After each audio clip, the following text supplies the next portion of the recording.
Herkese merhaba arkadaşlar. Bu videoda sizlere CS2 çıktıktan sonra oyunla alakalı yaşadığım performans problemlerinden ve bu problemleri en azından kendi bilgisayarım için nasıl çözdüğümü anlatacağım. %100 hiçbir sıkıntım kalmadı. Abi bir kere zaten insanın oyun zevki artıyor. Yani 500 FPS alıyordum ve oyunum akıcı değildi. Ekranım kasıyordu. Ekranım kasıyor olayını ben o kadar çok kullanıyorum ki kimse beni anlamıyor ama büyük ihtimal sen de onu yaşıyorsun abi. O yüzden izlemeye devam et. Çözüme başlamadan önce bu ayarları nereden bulduğumla alakalı kısımdan bahsedip yayınımda bana bu çözümü veren Avrupalı arkadaşımla alakalı olan süreci gösteriyorum. İngilizce ama altyazı da ekledim. Eğer direkt çözümümü, daha doğrusu oyundan tanıştığım Avrupalı arkadaşımın bana yaptırdığı sihir gibi ayarları direkt görmek isterseniz atlayabilirsiniz. Videonun zaman çizelgesine section'lar yani bölümler ekledim. Oradan tıklayarak ulaşabilirsiniz istediğiniz yere.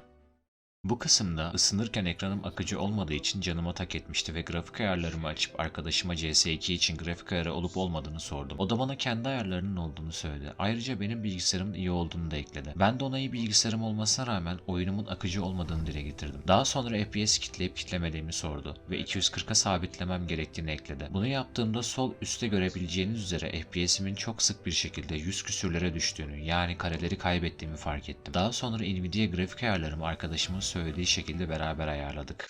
Brother, do you have graphic settings for CS2? I have my own. I have a good PC, right? Yeah, I have good PC, but my game is not smooth.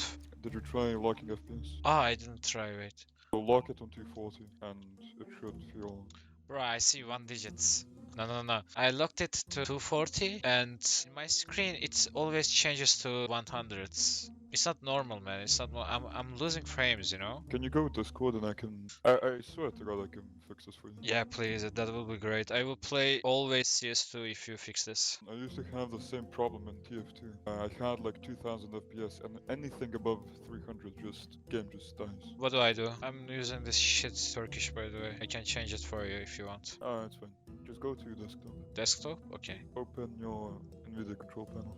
Alright. Yep. Oh shit, you need to change that to English. Neyse. Kayıt defterinden falan uğraşıp Nvidia kontrol panelini İngilizce yaptıktan sonra ayarları yapmaya devam ettik. Bununla kalmayıp bana daha önce bilmediğim bilgisayar hızlandırma ayarlarını verdi. Hatta bilgisayarımı hackleyeceğim falan diye sordum şakasına. Type in Windows CMD. Okay. And open command prompt in administrator. And then type this command, I'll send you in Discord. I'll send you a Steam account and find you in Discord. That's okay. It's gonna give you ultimate performance. What the fuck, bro? You gonna hack my PC or what?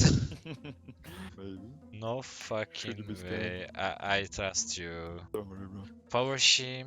Yeah, it's Nihai ultimate performance. performance. Okay. And now type power, Okay. power plan, Power plant. plan. Yeah, it's space. güç yönetimi. And now you see ultimate performance. It's enabled, right? Oh, what the fuck?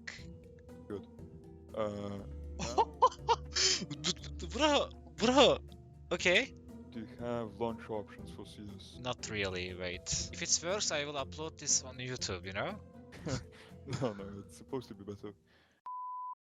Olayın hikayesi böyleydi. Şimdi dikkatli izleyin ve hiçbir yeri atlamadan arkadaşım bana gösterdiği ayarları yapmaya başlayalım. Önce arkadaşımdan ilk defa duyduğum ve az önce şaşırdığım nihai performans denilen modu ayarlayalım. Oldukça basit. Windows'un sitesinde de zaten ayarı bulabilirsiniz. Ben hemen anlatayım. Başlat açıyorsun abi. CMD yazıyorsun. Yönetici olarak çalıştırıyorsun. Gelen ekrana açıklama kısmına bıraktığım ya da Windows'un sitesinden kodu kopyalayıp yapıştırıp Enter'a basıyorsun. Bastın mı? Daha sonra güç yönetimine girip nihai performans seçiyorsun. Bu kadar.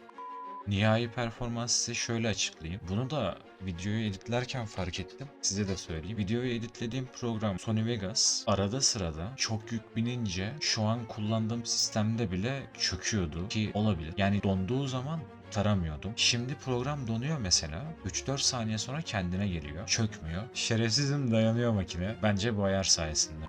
İkinci olarak CS2'nin bir probleminden bahsedeceğim. Burayı dikkatli dinleyin bence.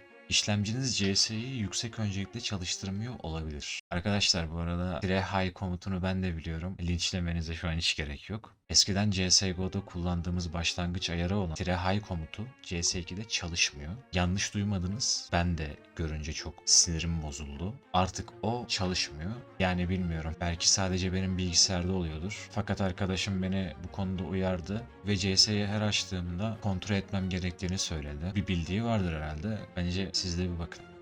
Burada hemen ayaküstü size nasıl bakmanız gerektiğini de söyleyeyim. Bilenler hemen geçsin. Görev yöneticisini açıyorsunuz. CS2 açıkken. Ayrıntılara basıyorsunuz. Oradan CS2'yi buluyorsunuz. Sağ tık yapıyorsunuz. Öncelik ayarlaya geliyorsunuz. Yükseği seçiyorsunuz. Ben şu an benimkini kontrol ettim. Bende high komutu yazık olmasına rağmen normal seviyesinde çalıştırıyor. Gerçekten çok sinir bozucu bu arada.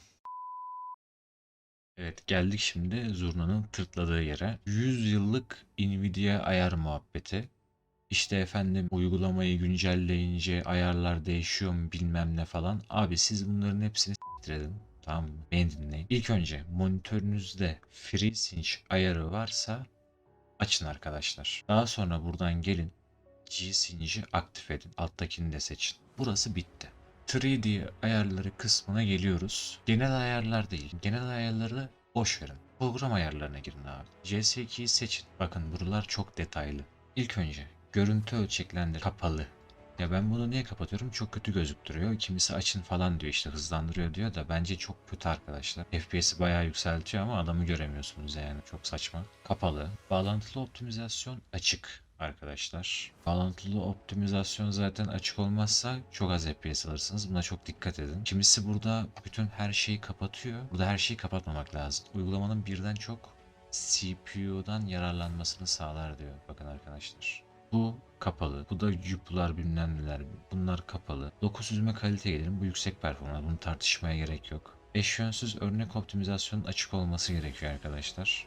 Yani tipik kullanım senaryolarını okursanız zaten anlarsınız ne demek istediğim şeyi. Görüntü kalitesinde performans için. Negatif load tercihin açık olması lazım. Yine daha yüksek performans için izin ver seçeneğine tıklayın diyor. Trilineer optimizasyon performans için diyor izin vermeniz gerekiyor diyor. Düşey senkronizasyon. Arkadaşlar burası da çok önemli. Bu FreeSync ile alakalı biraz o mantıkla yürüyor. Vertical Sync aslında bu V-Sync arkadaşlar. Ben bunu denedim. Bu gördüğünüz gibi siyah. Çünkü arkadaşım beni konuda uyardı.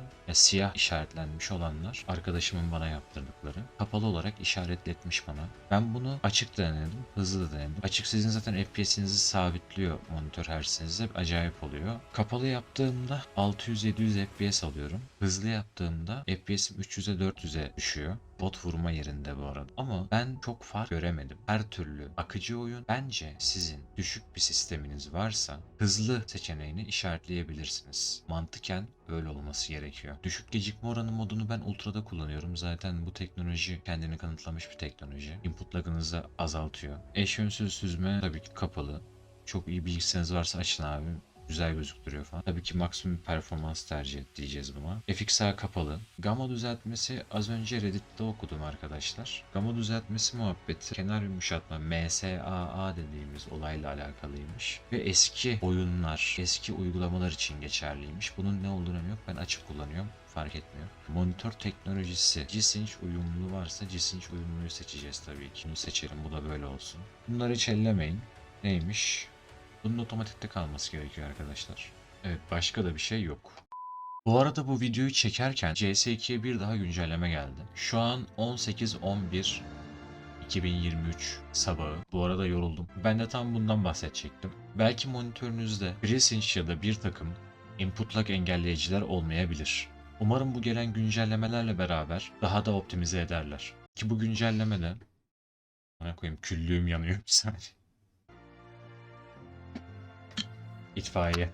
Ki bu güncellemelerle gerçekten performans düzeltmeleri ve yeni tik sistemiyle alakalı optimizasyonlar yapılmış. Ben de az önce bir oyuna girip test ettim, hissettim. İyi baya. Birazdan oyun içi grafik ayarlarıma da bakarken bu input lag problemini çözebilme ihtimali olan bir kod paylaşacağım sizlere. Bunu da internetten araştırıp buldum. Devam.